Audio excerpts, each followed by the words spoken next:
So Dave, Hello.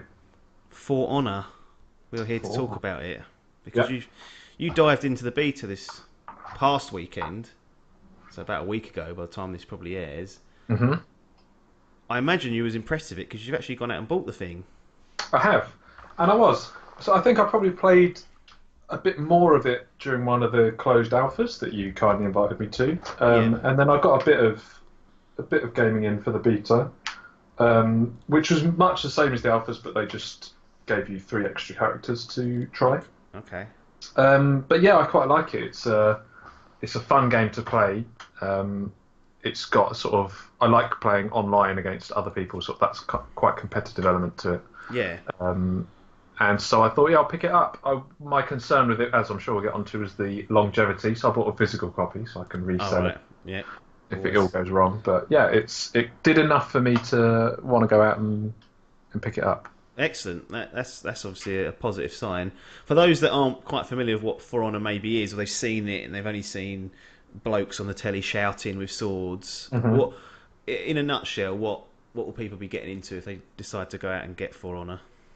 Well, it's a medieval third-person fighting game. Yeah. Um, Mostly sort of hand-to-hand combat with swords and shields and that kind of thing. There is the odd crossbow involved, but All it's right. very much melee attacks, sort of everyone getting together in the middle and battling it out. Sure.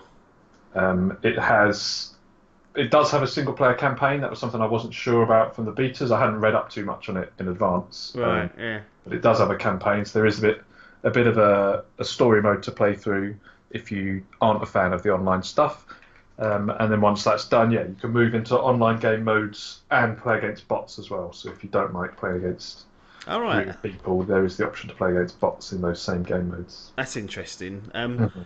Was there much difference between that you've noticed between the beta and the full game, or was it pretty much whatever they chucked out for the beta was quite close to what the retail game is playing? Yeah, Other than restriction on modes, I assume, but gameplay wise, I guess you're looking at the yeah, so same. there was absolutely no single player content in the beta or the alpha. It was just the multiplayer stuff. Yeah, In the alphas, I think it was two character types per faction, and there were three factions, so you had six people to choose from in the alphas. And then okay, the beta, they made it three per faction, yeah, so a total of nine. And then in the full release, they've added one more again, so it's four characters per faction for the full release. I got you. So what are these factions? What are the three factions that people can delve into? So the story goes that there was some huge event that caused the destruction of these civilizations, and you've got the Vikings, Yep, the knights, and the samurai who have come together after this event to sort yep, of battle over the territories and reclaim um, their their areas, basically. yeah. Um, so when the game first loads up, you're then prompted to pick which faction you want to represent. Oh Um, right, that doesn't really stop you playing any of the other characters. It's no, just a faction alignment for the purposes of the online I see. faction war. So that's sort of a persistent, ongoing, cross-platform, basically a point scoring system to see which faction's doing the best overall. I say so. Your performance doesn't matter what faction you actually choose when you're playing with. If you choose Vikings to start with, all your performance will go towards that faction Yeah, that you that's right. choose, and it's kind of like a meta game going on Yeah. amongst the overall. Okay, is there any differences between any of the factions that you've noticed? I mean, you mentioned you've got four characters. I would assume that's probably where the play style's slightly different. But is That's there right. So yeah, in each faction you have these four characters, and they're one of each type. You've got your big, heavy bruiser guy, your right? slightly faster, nimble counter attacker, that kind of thing, and that's the same across all four. Right. Sorry, all three factions. So each faction's got this big guy, the Yeah. quick guy, the sort of run of the mill guy. Sure. But you do seem to like the samurais, for example, overall are a bit more nimble Yeah. than the knights, Okay. who have a bit more health perhaps than the Vikings, who hit a bit harder than the rest. I see. So yeah, there is a sort of trend between them, Yeah. but not enough to really make a huge difference. It's just down to which character within each faction you prefer to play. Yeah.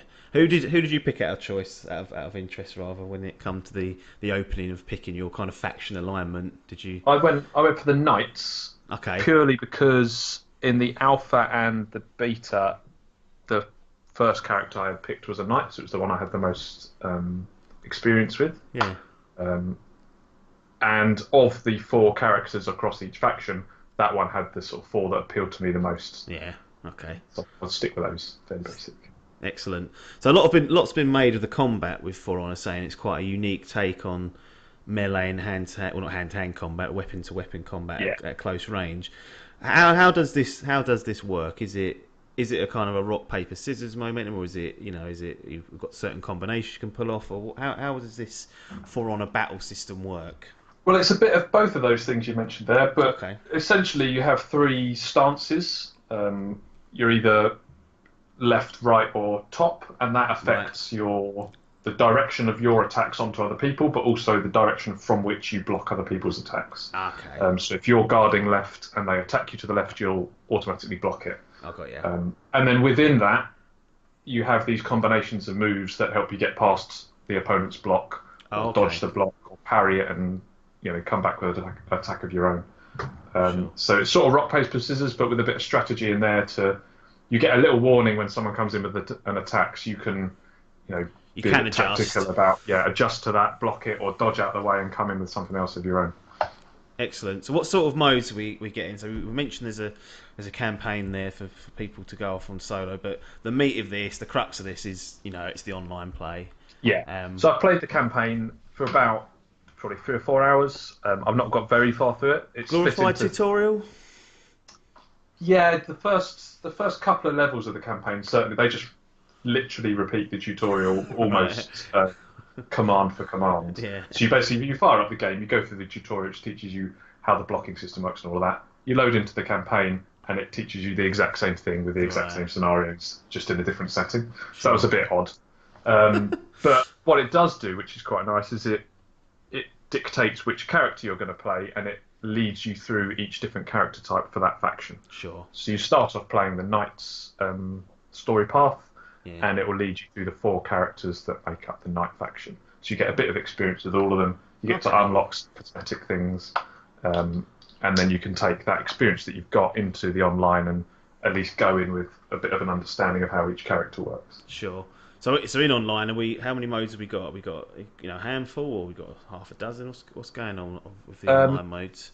they're split into three categories. So you've got brawls, which is 2v2 or 1v1 duels, basically. And that's just fighting you against it. There's no other bots, no AI, no minions. That's right. That's just If it's 1v1. 1v1, it's you against a random person it matches you up with. If it's Yeah. 2v2, you can go in a group of two, or you can go in on your own and it'll match you with someone, and you play against another two. Nice. In that mode, if you die, your teammate can come and revive you, so it's a bit more forgiving than the 1v1 where Yeah. it's an outright loss if you're dead.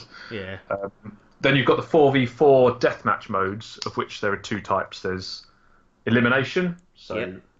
first team to eliminate the other team wins, Sure. or skirmish, which I've not tried yet because that wasn't available in the beta. That's part of the release only, that one. Yeah. But that's basically 4v4 with revives, but the first team to reach 1,000 points, Okay. points gained through kills and things, Yeah. will win. Well, they will cause a break, Right. which I'll come to in a moment.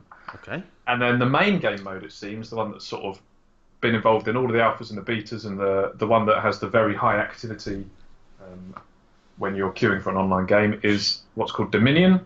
Yep. So it's 4 players against 4 other players, but it's a capture zones mechanics. There's zone A, B, and C. Sure. You just run over and stand in zone A or C to collect it. Or Yep. to capture. Sorry. But for zone B, it's got a bit more of an interesting mechanic. You have swarms of minions, AI minions, just fighting against each other, Yeah. pushing against each other to try and capture that zone. And you can jump in there, join in, kill some AI, help your minions advance. Yep. And if they advance far enough, then you control zone B. So in that Excellent. mode, it's sort of running backwards and forwards to the side to capture zone A and C, Yeah. and then rushing to the middle and getting involved in the fight. And Getting in that's the where- front line and getting stuck in and wiping Yeah. out some minions. And I you assume- quite often get all 8 players down in the middle there, just battling it out with their Yeah. AR. Excellent. So that's probably that's the rubber stamp mode. It's the one that they've we've seen That's a the lot one of footage that's pushed of. in and that's been, as I say, in all the releases so far. Yeah. And so the break mode I spoke about earlier. Sure. Once you reach 1,000 points in those modes, so Dominion and Skirmish, Yep. you cause the other team to break. At which point they can't revive each other, they can revive each other, but they can't respawn.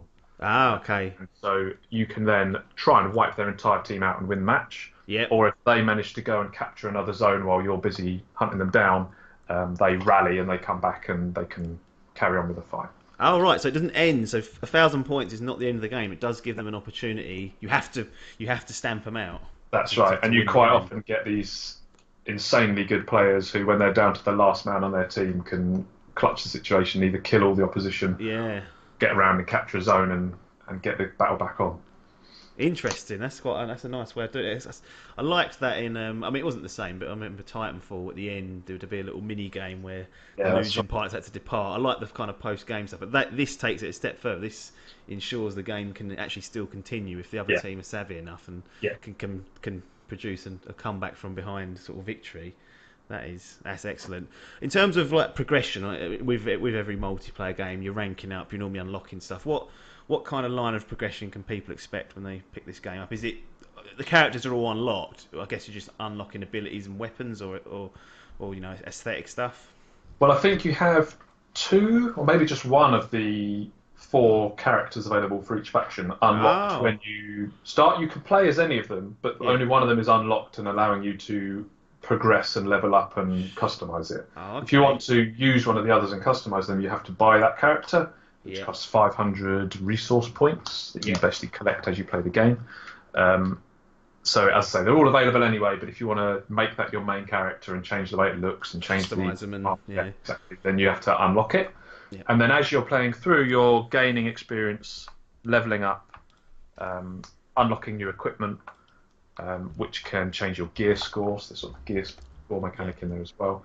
And then yeah, that also unlocks custom like emblems, Yeah. different color schemes for your armor, different patterns, things like that. So you unlock those as you go through. You can Give you personalize a them bit then. of customization. Yeah. Yeah. Are these resource points? Are they easy to come by? I mean, you mentioned you've got to get about 500 to unlock a new character to personalize. Is that something that is easy to get in the course of gameplay, or are people going to have to be grinding? No, you'll have no problems unlocking the characters, Yeah. and once you've played one character enough, you'll just be racking up the points. You Right. use those points as well to buy different um, emotes, sort of animations that you can play to taunt other players, that kind of thing. So you can buy those for sort of 8,000 points or whatever Yeah. as you're going through. So yeah, you once you've played through a bit and got to the max level, which I think is 20. Right. You get the option to prestige, as most games do now, and Yeah. start again at level one. But you'll just be inundated with these resource points by that point. Right. So Okay. there's no grinding involved in that Yeah. regard. Okay. No problems. Two questions, and then we'll close it down. One, you mentioned there's a campaign there, and there's obviously multiplayer stuff there. Can this game be enjoyed solo? Can you have fun just doing the campaign, then perhaps jumping on to a Dominion mode on your own? Is it? It's not obviously. I don't think that's the preferred way to play it, but could you see yourself if no one else was to get this, continuing to play it in that way? Yeah, I think so. I mean, I found the single player campaign a little. It's good. It's enjoyable. It's a little frustrating at times. Some of the scenarios it puts you in, Yeah, and so I have on occasion just been turned off by that and decided just to go online and try my luck against some real people for a bit. yeah, So there's a little bit of frustration there. But then online, yeah, if you're playing alone, it can turn into a bit of a 1v4 ganking situation where the opposite team's got, they're all four mates playing together and they're just chasing yeah. down one by one. That's not very enjoyable. But if you No. get in a good team, yeah, you can have quite a lot of fun playing on your own with other people around you. Yeah, for sure. Okay. It was a lot more fun at the weekend when Logan played it and there was two of us because we were able to go Yeah, and catch zones together, that kind of thing. So it definitely benefits from having a group, yeah. but certainly fun to play on its own. Excellent. And I mean, this is probably an impossible question to answer at this stage, but you mentioned off the bat, will it have the legs? Will it have the longevity? What are your kind of gut feelings after these sort of early impressions, the time that you spent with it this week? Um, yeah, I think it needs Ubisoft to keep on top of it. So they need to be Right. releasing more maps because the map pool's a little limited. There's a lot of repetition. Sure. I don't think they necessarily need to add new characters all the time. No. Although I'm sure that's an option they could pursue. Yeah. But yeah, it needs more maps. It needs the networking sorting out because it's still a little ropey on the matchmaking. Right.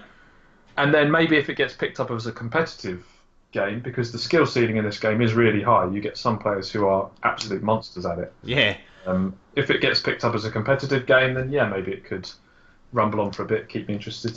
yeah, excellent. So overall, would you recommend others, especially within the Dimp team, not just to play with and help you capture the zones, but is it a recommended kind of if you're interested in online and perhaps fighting games that this is a good option for people? Yeah, for sure. The combat is visceral. It's very satisfying when you do well. When Yeah. you do get a kill, it is quite rewarding. Hmm. It's a joy to play when things are going your way. Yeah, Yeah. it's frustrating when they're not, but No, it's same the as game. every game. Yeah. Well, Mr. Sade, thanks for that.